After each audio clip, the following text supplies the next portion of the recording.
이 중에 혹시 왼손잡이 계십니까? 왼손잡이 계세요?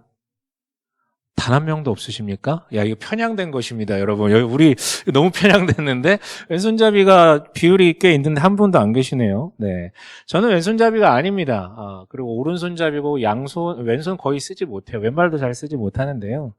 그래서 잘은 모르지만 왼손잡이로 산다는 건 굉장히 불편한 일이라는 얘기를 많이 들었던 것 같아요. 왜냐하면 오른손잡이가 다수고 그러다 보니까 오른손잡이를 표준으로 하여서 그것을 기준으로 하여서 일상의 모든 제품들이 만들어지고 또 우리의 일상생활의 문화들이 이제 만들어지다 보니까 여간 불편한 게 아니라 그러더라고요. 그래서 왼손잡이들은 오른손도 함께 사용합니다. 살려다 보니까. 하지만 오른손잡이는 왼손을 잘 쓰지 않죠. 게다가 우리나라는 뭔가 딱 규정되고 기준이 되면 튀면 안 되는 그런 어떤 그 습성들이 있잖아요. 그러다 보니까 대화 나눠보면 왼손잡이들은 늘 항상 뒤지게 맞으면서 컸다라는 얘기를 많이 들었던 것 같아요. 그렇게 맞았는데도 고치지 못하는 거는 고칠 필요도 없겠죠. 수용의 영역이니까요. 우리나라는 옛날에 오른손을 바른 손이라고 부를 정도였었습니다. 물론 지금은 시대가 많이 바뀌어서 누구도 그 부분에 대해서 흠잡지 않습니다. 그런데 예전엔 참 그랬어요. 예전에 참 그랬던 것 같아요. 근데 여러분, 불과 몇십 년 전까지만 해도 왼손잡이를 바르지 못하다라는 그런 어떤 주장과 또 징계들이 있었는데 오늘 읽은 말씀의 배경이 되는 4,000년 전에 그것도 이스라엘에서의 왼손잡이는 어떤 대우를 받았을까요? 상상이 어느 정도 되실런지 모르겠네요. 오늘은 이 왼손잡이 이야기를 좀 하려고 합니다. 배경은 그렇습니다. 여러분, 우리 읽었던 사사기의 배경은 모세 인도 아래 가나안 땅에 도착한 이스라엘은 이제 모세의 계승자 여호수아와 인도 아래 땅을 정복하고 나라를 형성했죠. 그리고 여러분 여호수아서를 읽어보시면 알겠지만 결국은 그 사람들의 전쟁은 전투력의 승리가 아니었었습니다.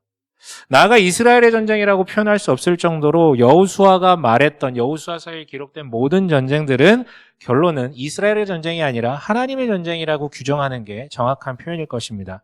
그래서 적의 강대함은 상관이 없었어요. 이스라엘의 약함 역시도 상관이 없었어요. 그 전쟁이 하나님의 뜻이라면 그 뜻대로 나아간 전쟁은 적이 강하든 내가 약하든 상관없이 이겼고요. 그것을 외면하면 적이 아무리 약하고 내가 강할지라도 쳤었습니다. 때문에 다시 말하자면 이 전쟁은 이스라엘의 전쟁이 아니라 하나님의 전쟁이었고 칼로 치르는 전쟁이 아니라 마음속 정체성의 전쟁이었다라고 규정하는 게 훨씬 더 옳아 보입니다. 그런데요, 이 시간이 이제 수십 년 전 이야기의 과거가 돼버린 시점에 이스라엘 백성들은 이걸 다 잊어버렸습니다. 그 전쟁이 누구의 전쟁인지 누구 덕택에 지금 그 땅에서 살아가고 있는지를 다 잊은 어떤 세대에 하나님을 더 이상 찾지 않아요. 그리고 다른 신들을 섬기죠. 즉 마음의 전쟁에서 져버린 것이었었습니다. 그래서 지금까지는 졸지도 주무시지도 않는다라는 그 표현처럼 하나님은 그들을 살펴주고 계셨는데 그들은 여전히 약했거든요. 하지만 그들을 살펴주고 계셨는데 그들이 그렇게 수십 년 동안 계속해서 배반하고 돌이키다 보니 하나님께서 잠시 시선을 돌리십니다. 그러자 그 당시에 근방에서 가장 강성했던 민족인 모압이 쳐들어왔고 이스라엘을 속국으로 만들어서 그들을 끊임없이 탈취하고 박해했었죠. 이에 잘못을 깨달은 이스라엘은 다시금 하나님을 찾습니다. 이때 등장한 자가 우리 오늘 읽은 본문에 등장한 에훗이라는 인물인데요. 하나님을 찾으며 간구하는 이스라엘을 위한 하나님의 응답으로 주어진 사람이 바로 이 에훗이었습니다. 그리고 이렇게 하나님께서 이스라엘을 구하기 위해서 세우신 사람을 가리켜 사사라고 하죠. 즉 일명 사사기는 이 사사들의 이야기거든요. 사사라는 구원자를 세운 이야기요. 그런데 여러분 이 에훗이 굉장히 독특합니다. 15절에서 읽었지만 뭐라고 그를 표현하고 있냐면 그거 일부러 기록하고 있는 것이거든요. 뭐라고요? 왼손잡이였다라고 표현을 하고 있습니다. 그래서 여러분 왼손잡이는 아까 그냥 잠심정적으로 떠올려 봤지만 분명하게 좋은 대접은 못 받겠다라고 생각했지만 그 정도 수준이 아닙니다. 그래서 일례로 그가 절대 갈 수 없는 소속될 수 없는 곳이 있었는데 그곳이 어디였을까요? 그곳이 어디였냐면 바로 군대였어요. 군대를 가지 못했어요. 지금이야 뭐 군대 못 가게 되면 너무 기쁘게 환호성을 지르겠지만 당시 기준으로는 인간 구실을 할 수 없는 소위 말해 장애도 이런 장애가 없다라고 판단됐던 시점이었기 때문에 군대를 갈 수 없었던 것이었어요. 근데 바로 그를 하나님께서 사사로 선택하셨다라는 것이죠. 그래서 그는 조공을 바치는 심부름꾼으로서 모압 왕 에글론을 찾아갑니다. 하지만 칼을 품고 있었죠. 조공을 바치려는 대의를 품고 갔지만 속으로는 에글론을 내가 죽이겠다라는 마음으로요. 물론 호위모사들이 질비했고 그들은 바보가 아니었기 때문에 에훗의 몸을 당연히 수색합니다. 하지만 발견되지 않죠. 왜요? 칼을 분명히 숨기고 있었는데요. 걸리지 않은 이유는 간단해요. 유일한 이유는 그거 하나입니다. 에훗이 왼손잡이였기 때문이죠.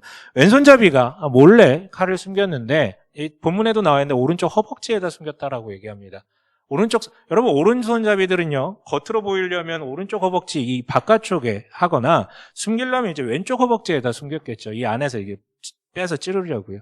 근데 이제 왼손잡이가 설마 이런 중책을 맡고 여기까지 왔을 리라고는 상상도 하지 못했고, 왼손잡이라는 거는 칼을 들어본 걸 본 적이 없었기 때문에 그 왼손잡이가 오른쪽 안쪽 허벅지에 숨겼던 것을 간과했던 것이었죠. 네, 이유는 딱 하나였어요. 그가 왼손잡이였기 때문에. 그리고 드디어 에훗은 에글론을 마주하고 비밀 얘기를 핑계로 주위 사람들을 물리게 합니다. 그리고 홀로 그를 독대하게 되자 숨겨놨던 칼로 그를 찌르죠. 그리고 탈출한 에훗은 군대를 모아서 왕이 죽어 우왕좌왕하던 모압을 박살내고 이스라엘에는 평화가 찾아옵니다. 이게 우리가 읽은 이 사사기 에훗 이야기의 첫말입니다. 그런데 여러분, 이는 에훗 이야기라고 포장되어 있지만 사실은 창세기부터 계속해서 반복되던 하나님의 일하시는 방식을 또다시 한번 들춰내는 일화에 불과합니다. 무슨 소리냐면 이스라엘을 하나님께서 선택하고 부르실 때 처음부터 하나님께서 이렇게 말씀하셨었거든요. 신명기 7장 7절에 아주 유명한 구절이 있죠. 함께 읽어봅니다. 시작. 주님께서 당신들을 사랑하시고 택하신 것은 당신들이 다른 민족들보다 수가 더 많아서가 아닙니다. 오히려 당신들은 모든 민족 가운데서 수가 가장 적은 민족입니다. 네, 마찬가지. 이번에도 마찬가지입니다. 주님께서 에훗을 선택하신 것은 에훗이 다른 사람들보다 더 탁월하고 잘나서가 아니었습니다. 오히려 모든 사람 가운데서 가장 연약하고 작은 자였기 때문입니다. 능력과 권력이 아무것도 없는 자, 잃을 게 없는 자였기 때문에 그는 진정한 능력과 권력의 주인이신 하나님께 의존했고 그에게 귀를 기울였고 하나님의 부르심이 그에게만 임하지 않았었을 거라고 생각하는데 그만 유일하게 그에 응답하여 일어났습니다. 여러분, 오해는 마십시오. 능력 좋은 자, 권력자를 주님께서 버리시는 게 아닙니다. 다만 이들을 사용하실 때 문제점이 있어요. 자신의 능력으로 한 줄 착각하고 주변 사람들도 저 사람이 탁월했기 때문에 이것이 된 것이다라고 해설을 하죠. 또한 여러분, 권력과 능력이 있는 사람들은요, 이미 가진 게 많아서, 즉 반대로 얘기하면 잃을 게 많기 때문에 하나님이 부르셔도 계속 잽니다. 가야 되나 말아야 되나 계속 재요. 잃을 게 너무 많기 때문에. 아니, 결론적으로 말하면요, 어차피 능력 좋고 권력자들은요, 하나님의 부르심을 아예 듣지 못할 가능성이 큽니다. 왜냐하면 이 사람들은요, 하나님의 말만 안 듣는 게 아니라 사람들의 말도 잘 안 듣기 때문이죠. 여러분, 능력과 권력은 절대 악이 아니에요. 선용되면 정말 좋은 것입니다. 파워죠. 다만 그걸 가진 이들은 인간을 타락시킨 주범인, 즉 교만이죠. 교만의 죄 때문에 인간이 타락을 한 거거든요. 근데 이 교만으로부터 자유롭지가 않아요. 능력이 좋고 권력이 강한 자들은요. 그리고 이 교만한 자들은요, 아담과 하와가 그랬듯이 언제나 그들을 계속해서 찾으시는 주권자 하나님의 음성은 피하고, 듣지 않고 회피하고 자신을 망치는 마귀와 같은 간악한 자들의 발언에만 귀를 기울이기 마련입니다. 왜냐하면 그들은 나의 능력과 권력을 계속해서 칭송하고 찬양해 주니까요. 싫은 소리를 하지 않으니까요. 여러분, 그래서 실제 이스라엘의 왕과 영웅들이 그래서 몰락했습니다. 그런데 여러분, 이것은 우리 시대에도 동일하게 반복됩니다. 안 들어요. 귀를 열지 않습니다. 여러분, 우리가 이번 주에 황망한 사건을 마주했죠. 사람들은 저 사람이 왜 그랬는지를 도무지 알 수가 없다고 막 이렇게 평가를 하는데요. 진짜 잘 모르겠어요. 그러나 우리가 심정적으로 추정할 수 있는 부분이 이거 같아요. 권력에 취해 자아가 비대해져서 더 이상 정점에 이르자 남의 말을 들을 이유가 없는 거예요. 자기 세계에 갇혀버려서 헌법이고 법도 무시한 그런 최고 통치자에 의한 사태가 지금 우리가 마주한 상황이죠. 여러분, 하나님은 능력과 권력이 주어진 사람을 일부러 버려두시는 것은 아닙니다만 그들이 하나님의 말씀을 듣고 부르심에 따를 가능성은 사실 굉장히 적습니다. 그래서 이제 여러분, 에훗만이 아니라 사사기에 등장하는 모든 사사들은 한결같이 그 사회 당시의 기준으로 볼 때 결격사고가 농후한, 즉 가진 게 없는, 여러 의미에서 가진 게 없는 사람들이었었어요. 그런데 그 약점들을 다 알고 계신 하나님께서 그들을 부르셨고 그들로 하여금 승리를 쟁취하게 이 민족을 구원케 하셨던 것이죠. 사사기는 그래서 말합니다. 하나님은 어떤 사람을 쓰시는가? 하나님은 이런 사람을 쓴다고. 자신의 약함을 인정하는 자, 자신의 부족함을 인정하는 자. 그래서 주님을 갈망하고 귀를 열고 그분의 말씀을 듣는 자를 들어 쓰신다고요. 그리고 이것은 역사에도 하나님께서 사람을 선택하여 일하는 방식과도 결부가 됩니다. 물론 여러분 여기서 말하는 약하다는 것이 꼭 눈에 보이는 어떤 물리적인 결핍 조건을 의미하는 것은 아닙니다. 몸이 아프고 돈이 없고 능력이 없고 이런 약함도 여러분 분명히 조건이 될 수 있겠지만 궁극적으로 성경이 말하는 약함이라는 것은 자신이 하나님 앞에 올바로 설 수 없는 죄인됨, 즉 교만할 수밖에 없는 자신의 정체에 대해서 자각하는 것이죠. 그 자각이 비로소 하나님의 은혜를 갈구하게 되기 때문입니다. 그래서 여러분 우리가 주목해야 될 것은 더 나은 사람이 되기 위한 노력도 분명히 필요하지만 역설적이게도 내가 약하다라는 사실에 대해서 인정하는 것이 필요합니다. 그렇다면 하나님께서 너를 통해 일하신다라는 것입니다. 여러분, 말씀을 좀 정리할게요. 여기 모신 여러분, 자신이 뭘 얼마나 가졌든지 결국 우리의 연약함을 인정하는 것이 분명히 필요합니다. 그렇다면 그는 시키지 않아도 주님의 일하심과 그의 능력을 간구할 테니까요. 기도하는 행동으로 나아갈 테니까요. 그리고 그 기도하는 행동에 힘입어 하나님이 일하실 이유가 될 것입니다. 여러분 이 중에 결핍과 뭔가 슬픔과 불안에 차신 분들은 거기에 그치는 것이 아니라 더더욱 그것을 통해서 일하실 하나님을 초청하는 기도의 연료로 사용하셨으면 좋겠어요. 하나님은요, 그런 애통하고 슬피 우는 자, 마음이 가난한 자의 기도를 분명히 더 잘 들어주신다는 저는 확신이 있습니다. 만약에 자신에게 결핍이 없더라도 자신의 약함을 고하며 하나님의 부르심에 반응하는 자가 될 수 있게 해달라고 구하시길 바라요. 그런데요, 무엇보다도 우리가 다 같이 오늘은 이런 기도를 함께 하길 바라요.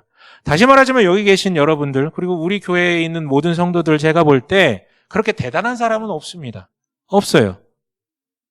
쉽게 말해 여러분 중에 밤 10시 30분에 말 한마디로 계엄령을 선포해서 군대를 동원할 만한 권력을 지닌 자 단 한 명도 없어요. 우리가 밤 10시 반에 할 수 있는 유일한 권세는 고작 있다고 끝나가가지고 집에 가서 족발 시킬지 치킨 시킬지 이 배달의 민족으로 이거 선택할 권한밖에 없어요, 우리에게는. 그리고 마음에 안 들면 철회할 권한밖에 없고요. 우리는 권한이 없습니다. 내 결정이 세상에 1도 영향을 미치지 못해요. 그러나 이 시국 앞에, 앞으로 이 촉박한 이 시국 앞에 위정자들을 통해 일어날 그 결정들과 일들은 내가 앞으로도 이 밤에 마음껏 배달시켜 먹을 수 있을지 아니면 그런 자유로운 일상마저도 빼앗길지가 결정되는 일일 수도 있습니다. 그래서 여러분, 나는 할 수 있는 게 없고 그럴 능력과 권력도 없는 여러분, 저를 포함한 우리에게 요청합니다. 우선 기도하자고요. 물론 이 말이 누군가에겐 되게 불편하게 들릴 거예요. 기도만 해도 되겠냐고. 물론 기도만 해서는 안 되죠. 각자의 방식으로 여러분 관심 갖고 행동으로도 동참하셔야 됩니다. 정말이에요. 정말로 행동으로 동참하셔야 됩니다. 그처럼 행동하는 기도가 필요해요. 그러나 그 전에 우리는 작금의 위법적, 위헌적 사태 앞에 무엇이 잘못되었는지 말을 할 수는 있지만 도대체 앞으로 어떤 결론과 결과가 주어져야만 우리에게 선이 될지에 대해서 누구도 분명하게 선언할 수 있는 사람은 없습니다. 여러분들이 생각하는 그 해답이 정말 진정한 선일지에 대해서는 누구도 판단할 수 없어요. 여러분이 지금 이 전국에서 생각하고 있는 그 해법과 방법 그리고 결론이 선인지 정말 확신할 수 있으세요? 그렇게 크게 확신을 가졌던 사람들이 더 나라를 망쳤던 게 역사의 흐름입니다. 물론 저는 개인적인 생각이 있어요. 이렇게 됐으면 좋겠다. 이게 결론 같다. 이 방식이 됐으면 좋겠다. 하지만 저는 이 자리에서 그것을 강조할 수 없습니다.